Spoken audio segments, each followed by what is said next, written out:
أيتها النفس المطمئنة ارجعي إلى ربك راضية مرضية فادخلي في عبادي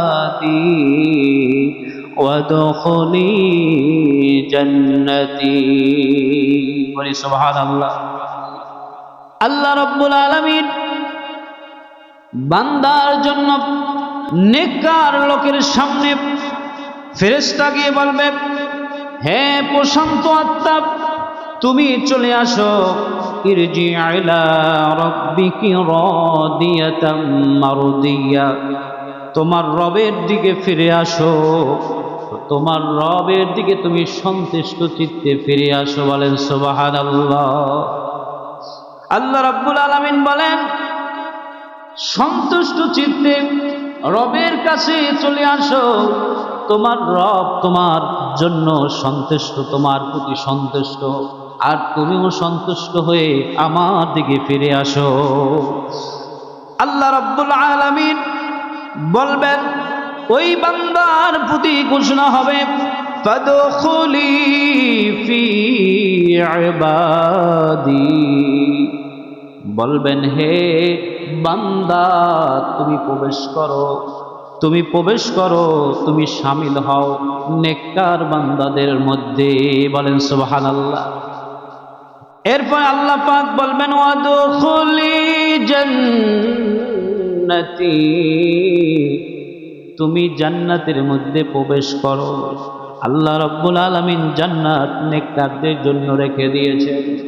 নবীজি সাল্লাল্লাহু আলাইহি ওয়াসাল্লাম বলেন, ওই নেককার ব্যক্তি যখন মৃত্যুর সময় চলে আসবে, ফেরেশতা এসে তাকে প্রথমে সালাম করবে। কি করবে? সালাম করবে। ওই ব্যক্তির চেহারা হাস্যোজ্জ্বল হবে, কপালের মধ্যে একটু ঘাম দিবে, ওই ব্যক্তির ডানে বামে তাকাইবে না, ওই ব্যক্তির চক্ষু এরকম গোড়াইবে না, চক্ষু তারাইবে না। নবীজি সাল্লাল্লাহু আলাইহি ওয়াসাল্লাম বলেন, কুলু লা ইলাহা ইল্লাল্লাহ ফাদাখালাল জান্নাহ, যেই ব্যক্তি লা ইলাহা ইল্লাল্লাহ বলতে পারবে ঈমানের সাথে, ওই ব্যক্তি জান্নাতে প্রবেশ করবে। বলেন সুবহানাল্লাহ।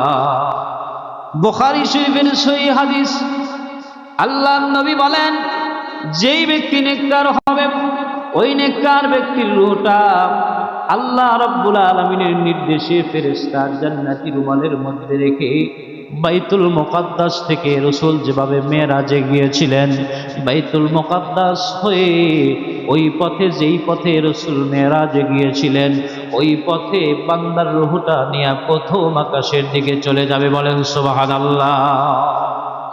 প্রথম জমিনের, প্রথম আসমানের সমস্ত ফেরেশতারা চলে আসবে আর বলবে, এইটা কার রূহ?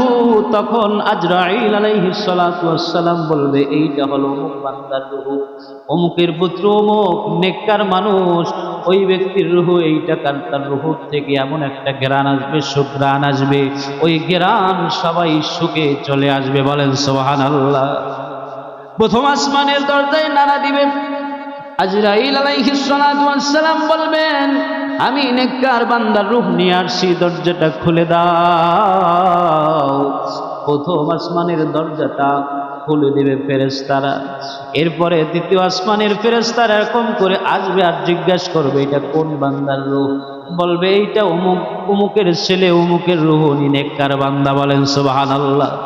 এরকম আহলান সাহলান মারহাবা বলে বলে সপ্ত আকাশ পাড়িয়ে দ্বিতীয়, তৃতীয়, চতুর্থ, পঞ্চম, ষষ্ঠ, সপ্তম আকাশের দরজাগুলো ভেদ করে আল্লাহ রাব্বুল আলামিনের কাছে ওই বান্দার রূহটা, ওই বান্দার রূহটা ওই জায়গায় নিয়ে উপস্থিত করবে আজরাইল। রূহটা নেওয়ার পরে আল্লাহ রাব্বুল আলামিন বলবেন, এই হচ্ছে আমার বাধ্য বান্দা, তার নামটা ইল্লিনের খাতায় লিখে দাও। ইল্লিন মানে হলো জান্নাত। ইল্লিনের মধ্যে সেই সমস্ত মানুষদের নামগুলো লেখা হবে যেই মানুষগুলো জান্নাতি। বলেন সুবহানাল্লাহ। যেই মানুষগুলো নেককার, যেই মানুষগুলো আল্লাহওয়ালা, যেই মানুষগুলো নেককার। বলেন সুবহানাল্লাহ। ভাইরা আমার, বন্ধুরা আমার, বাবাজিরা আমার, আল্লাহ রাব্বুল আলামিন যখন বলবেন ইল্লিনের মধ্যে নামটা লিখে দাও, জান্নাতীদের মধ্যে নামটা লিখে দাও, আর এই বান্দার রূহটা তার শরীরের মধ্যে কবরের মধ্যে প্রবেশ করে দাও। বলেন সুবহানাল্লাহ। কবরের মধ্যে রূহটা রাখা হবে। দুইজন ফেরেশতা কিরামান কাতিবিন, দুইজন ফেরেশতা এই পৃথিবীর জমিনে আমাদের ডানে এবং বামে, দুইজন ফেরেশতা, ডানের ফেরেশতা আমাদের নেক আমলগুলো লেখে, বামের ফেরেশতা সমস্ত বদ আমলগুলো লেখে। লেখে কি লেখে না? কবরের মধ্যে যখন ওই বান্দার রূহটা দেওয়া হবে, ওই ফেরেশতা, নেককার ফেরেশতা কবরে গিয়ে বলবে, আমি তোমার সঙ্গী আছি, আমি তোমার সঙ্গী আছি। দুনিয়ায় যেরকম সঙ্গী ছিলাম কবরেও সঙ্গী আছি।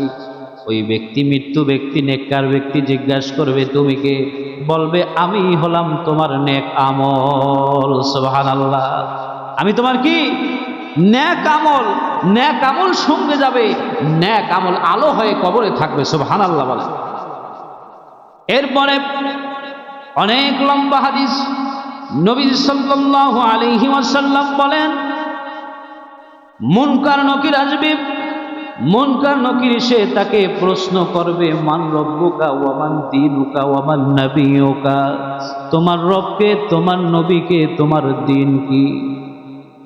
অপর হাদিসের মধ্যে আসে, মান হাজার রাসূল, নবীর চেহারা মোবারকখানা দেখানো হবে, এই ব্যক্তিকে তুমি কি জানো কিনা? তুমি একটু বলোনি কে? নেককার ব্যক্তির সব জবাবগুলো দিয়ে দেবে। বলেন সুবহানাল্লাহ। জবাব দেওয়ার পরে ওই কবরটা এমন হয়ে যাবে,